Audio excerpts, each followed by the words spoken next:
तो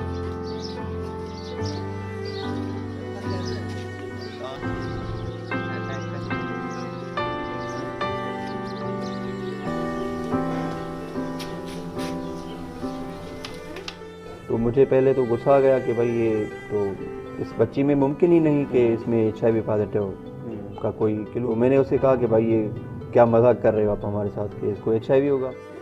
जो अपना था सामान वो सारा भेज दिया है। अभी हमारे पास इतनी वसीयत नहीं है जो हम अपने बच्चों को कराची ले जाए और वहाँ से दवा लेकर आए।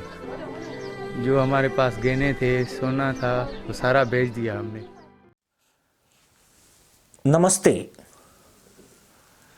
जब से पाकिस्तान की मदरसा जमात ने इमरान के नए पाकिस्तान में एंट्री की, उनके बेजोड़ तहमदों में असंख्य जोड़ लग गए हैं।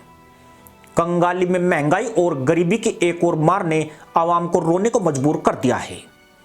उसके बाद आई भीषण बाढ़ ने जो तबाही मचाई, उससे मदरसा मुल्क अब तक उबर नहीं पाया है।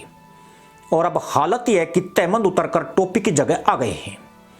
लेकिन इस तहमद धरण ने पाकिस्तान में एक ऐसे संकट को जन्म दिया जिसमें सिर्फ मुल्ला या बेगम ही नहीं, बल्कि जो नई फसल उगाई जा रही थी वह भी उसकी चपेट में आ गई है। अपनी बकलोल और अय्याश प्रवृत्ति के लिए फेमस पाकिस्तान की एक बड़ी आबादी एड्स की चपेट में आ गई है। पूरे देश में HIV पॉजिटिव मरीजों के आंकड़ों ने पाकिस्तान को हिलाकर रख दिया है।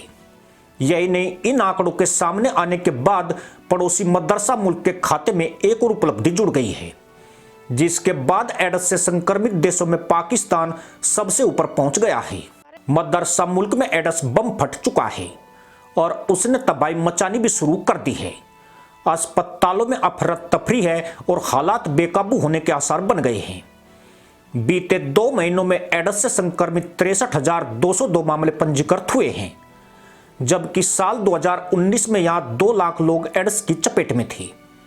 गैर सरकारी रिपोर्ट में दावा किया गया है कि पूरे देश में HIV संक्रमित मरीजों की तादाद 8 लाख से ऊपर पहुंच चुकी है, जिसे एटम बम से भी खतरनाक माना जा रहा है। वह भी तब जबकि विश्व स्वास्थ्य संगठन की हालिया रैंकिंग में, जिसमें पाकिस्तान को 169 देशों में से 124वें स्थान पर रखा गया है। पाकिस्तान में रोकथाम, परीक्षण और उपचार संसाधनों की कमी के साथ साथ झोला छाप डॉक्टरों की उपस्थिति और मौलवियों के ताबीज झाड़ फूंक ने भी इन मामलों में बढ़ोतरी दर्ज करवाई है। साल 2021 में लगभग 2,10,000 पाकिस्तानी HIV से संक्रमित थे, जिनमें 41,000 महिलाएं और 1,70,000 पुरुष थे, जबकि 15 साल से कम उम्र के बच्चों की संख्या 4,600 थी।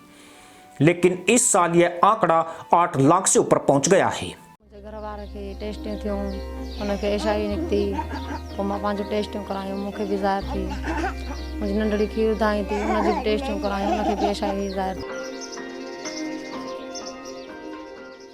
हमारे हेल्थ एक्सपर्ट्स हैं, वो इन्वेस्टिगेट कर रहे हैं और काफ़ी इन्वेस्टिगेट करके उन्होंने बताया है कि जो बच्चे हैं या बड़े हैं वो सिरिंज का बार बार इस्तेमाल जो लोकल डॉक्टर करते हैं, अस्थायी डॉक्टर जिनको करते हैं, करके ये फैलाई हुई है। पाकिस्तान में हर रोज औसतन 430 लोग एड्स से संक्रमित हो रहे हैं। यह संक्रमण केवल मुल्लाओं की अय्याशों के चलते नहीं बढ़ रहा है, बल्कि सीमित परीक्षण क्षमता, सिरिंज के पुनः उपयोग जैसी असुरक्षित प्रथाएं और पाकिस्तान में HIV के प्रति जागरूकता न होना भी एक बड़ा कारण है। खास बात यह है कि एड्स संकट से निपटने के लिए इस देश में उपचार और जीवन रक्षक दवाओं का भी भारी टोटा है, जिसकी वजह से हर साल 35,000 से ज्यादा लोग हुर मिलन पर निकल रहे हैं। यानी पाकिस्तान में एड्स से हर रोज औसतन 100 लोग मर रहे हैं। पर ऐसे लोगों के मरने से ज्यादा आफत यही है कि वो इस प्रसाद को मुफ्त में बांटकर कूच करते हैं। आंकड़े बताते हैं कि जहां एक झोला छाप डॉक्टर एक साल में 100 लोगों को HIV प्रसाद बांटता है, वहीं एक संक्रमित मरीज भी 6 अन्य लोगों को HIV पॉजिटिव बना रहा है। यानी जो प्रक्रिया एटम बम में होती है, वही हाल पाकिस्तान में एड्स बम ने कर दिया है। साल 2019 में पाकिस्तान के लरकाना जिले में रतोडेरों में रातों रात 1,000 बच्चे HIV संक्रमित हो गए थे। यह कारनामा वहां के झोला छाप डॉक्टरों ने कर दिखाया था, जो एक ही सिरिंज को हफ्तों तक उपयोग कर रहे थे। खास बात यह है कि HIV संक्रमित 8 लाख मरीजों में सिर्फ 63,000 मामले ही सरकार संचालित HIV संस्थाओं के पास दर्ज है। पाकिस्तान एशिया में पहले नंबर पर आ गया है।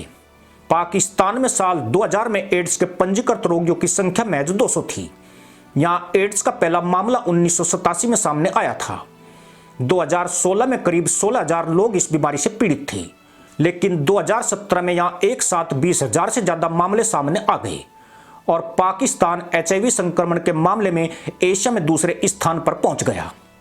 पाकिस्तान में इस्लामाबाद से लेकर कराची तक अस्पतालों में भीड़ लगी हुई है। यह भीड़ उन मरीजों की है जो HIV संक्रमित है, लेकिन उन्हें खुद नहीं पता है कि उनकी बीमारी क्या है। यहां तक कि पाकिस्तान के अस्पतालों के पास भी HIV परीक्षण की पर्याप्त व्यवस्था नहीं है। हैरत की बात यह है कि OPD में आने वाले ऐसे मरीजों को पैरासीटामोल की टैबलेट देकर भगाया जा रहा है। दरअसल पाकिस्तान में इस बीमारी की मुख्य वजह हेल्थ केयर का बहुत खराब स्थिति में होने के साथ ही प्राइवेट हेल्थ केयर का बोलबाला है। करीब 2-2.5 दशक से पाकिस्तान में एड्स के मरीज लगातार बढ़ रहे हैं, लेकिन पाकिस्तान इससे निपटने की दिशा में कुछ ज्यादा नहीं कर सका है। जो पैसा उसे एड्स जैसी बीमारी की रोकथाम में खर्च करना था, वो एटम बम बनाने के बजट में चला गया। एड्स पर जहां भारत समेत दुनिया के ज्यादातर देशों ने काबू पा लिया है, वहीं पाकिस्तान में इसके पैर पसारने ने स्थिति को भयावह बना दिया है, खासकर तब जबकि पाकिस्तान के पास इस बीमारी से लड़ने के लिए संसाधन ही नहीं है। देश में एड्स को लेकर सिर्फ जागरूकता का ही अभाव बड़ा मुद्दा नहीं है, बल्कि मदरसे में पढ़े लोगों का अल्प ज्ञान और स्वास्थ्य सेवाओं की कमी भी मुख्य वजह है। पाकिस्तान एक दरिद्र और भिखारी देश है, लेकिन इसके बाद भी मदरसा पैदाइश के स्वास्थ्य और शिक्षा पर ध्यान देने की जगह वो अपना धन आतंकियों को पालने पोसने के साथ हथियार खरीदने में खर्च करता है। इसके लिए कर्ज लेने से भी नहीं हिचकिचाता है। इसी वजह से एटम बम संपन्न यह देश अब एड्स बम संपन्न में शुमार हो गया है। इसी के साथ अनुमति दोस्तों, जय हिंद, वंदे मातरम।